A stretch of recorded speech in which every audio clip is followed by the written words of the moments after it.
So ihr Nerds, heute bringen wir euch Battleships. Schiffe versenken auf dem Brew Control Chart. Los geht's!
Wir nennen das Ganze Battle Shots. Entstanden ist das Ganze als Nerd-Game im Rahmen unserer The Science and Art of Coffee Schulung, bei der wir interaktive Experimente haben. Und wir wollten was haben für Nerds, die wirklich sich schon gut auskennen und sich mal ein bisschen austoben wollen.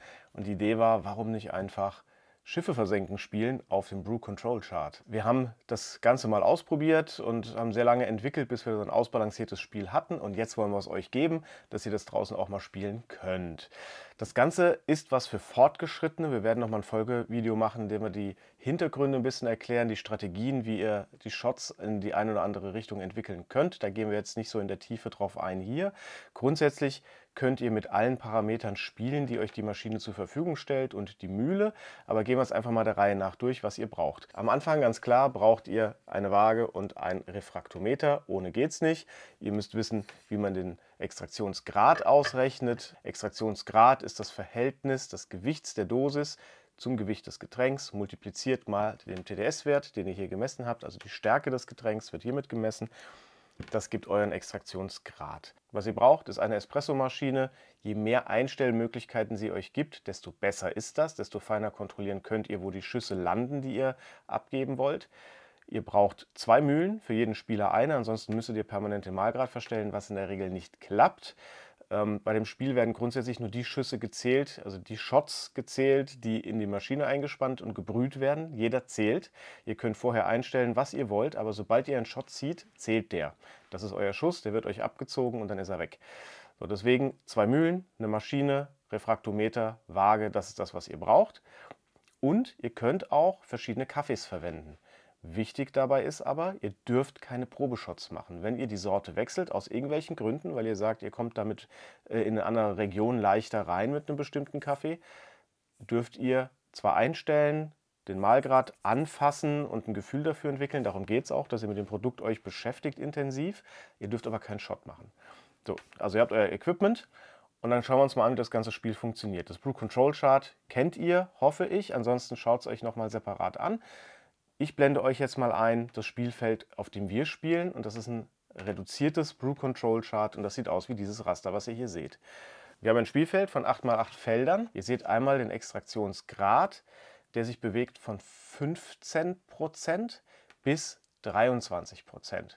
Und ihr seht die Brühstärke, die sich bewegt von 7% bis 15%. Extraktionsgrad ist das, was ihr aus der Bohne rausgelöst habt. Die Brühstärke ist, wie viel Prozent macht der Kaffee in eurem Getränk aus.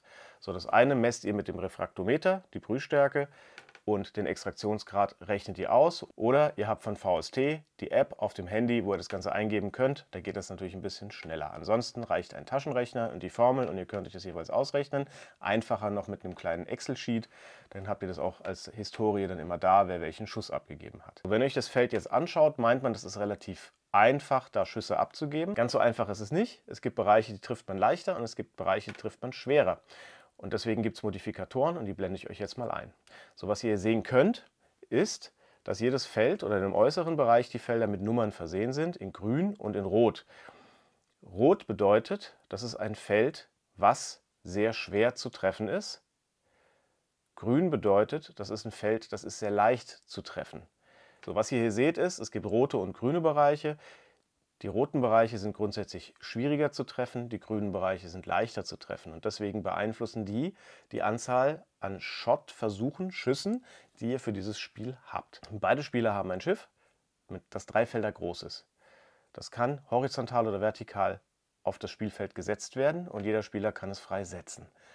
Jetzt müsst ihr schauen, wo habt ihr es hingesetzt. Und abhängig davon, ob ihr einen Bereich trefft, auf den ihr das gesetzt habt, der farbig markiert ist, auf dem eine Zahl steht, müsst ihr die Anzahl der Shots, die ihr habt, anpassen. Spielbeginn ist, jeder Spieler hat 20 Versuche, 20 Shots, mit denen er schießen kann. Habe ich jetzt mein Schiff auf einen Bereich gesetzt, auf dem eine Zahl steht, passe ich diese Anzahl der Shots an. Habe ich zum Beispiel eine rote Zahl, mache ich es dem anderen sehr viel schwerer, diesen Bereich zu treffen. Deswegen bekomme ich Schüsse abgezogen. Und zwar genauso viele, wie auf dem jeweiligen Feld stehen. Also wenn ich jetzt zum Beispiel in einen Bereich reingehe, auf dem eine 3, 3 und eine 2 steht, weil ich das genau in so ein schweres Feld rein habe und das ist alles rot, bekomme ich 8 Schuss abgezogen. Ich habe nur noch 12. Umgekehrt kann der andere sein Schiff in einen Bereich setzen, der komplett grün ist, im Maximalfall auch 8, dann bekommt er 8 Schuss drauf. Das heißt, damit berechnen wir die Anzahl der Shots, die der jeweilige Spieler zu Beginn zur Verfügung hat, bevor ihr überhaupt loslegt. Abhängig davon, wo das Schiff platziert ist, ihr seht, der Bereich in der Mitte ist relativ neutral und da behaltet ihr eure 20 Schuss. So, jetzt haben wir die Schiffe gesetzt und berechnen, wie viele Shots haben wir am Anfang. Und jetzt ist es so, und es kommt ein strategisches Element mit rein. Je nachdem, wie fit ihr denkt, ihr seid, damit spielen zu können, kann es eine bewusste Entscheidung sein, die ihr einbauen könnt. Also nicht nur einfach ein Ausgleich der Chancen, sondern ihr könnt es auch als strategisches Element benutzen. Weil die Initiative bekommt der Spieler, der mehr Shots hat. Also habe ich jetzt zum Beispiel in einen Bereich reingesetzt, in dem ich sehr einfach zu treffen bin und bekomme 8 Punkte mehr, dann habe ich 28 Shots und mein anderer Spieler, mein Gegner, hat nur 20. Der mehr Shots hat, beginnt das Spiel.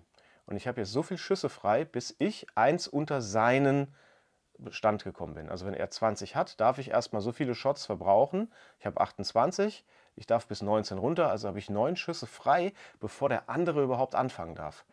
Das ist ein strategisches Element. Das heißt, wenn ich der Meinung bin, dass ich so gut bin, dass ich den anderen auch in der schwierigen Ecke treffe, macht es vielleicht Sinn, diese Schüsse am Anfang zu nutzen. Baller ich die alle daneben, habe ich natürlich ein Problem, weil dann geht es Kopf an Kopf Rennen los. Am Ende gewinnt der als erstes das andere Schiff versenkt hat oder der am meisten Treffer gelandet hat. Das ist der Ablauf des Spiels. Jetzt seht ihr, die Linien sind mit den Nummern versehen. Es ist immer so, dass es sein kann, also wir gehen jetzt mal ein Extrembeispiel durch, in der Regel wird das genauso nicht passieren, aber wenn ihr jetzt eine Extraktionsrate genau von 17% erreicht hättet, könnt ihr euch aussuchen, wo der Schuss hingeht, ins linke oder ins rechte Feld. Also wenn ihr eine Zahl habt, die genau auf der Grenze liegt, könnt ihr euch aussuchen, geht es in das eine oder das andere Feld. Ansonsten ist es halt immer dem Feld zugeordnet, in das diese Range von 16 auf 17 zum Beispiel passt. Worum geht es bei dem Spiel? Ihr wollt Kontrolle über eure Shots haben. Es geht nicht um Brew Ratio und 1:2 und den leckersten Shot. Das ist was ihr dann super könnt, wenn ihr da durch seid. Die Frage ist, wie kommt ihr von dem einen Punkt zu dem anderen Punkt? Und arbeiten könnt ihr mit Dosis, Malgrad, Druck, Zeit und der Temperatur.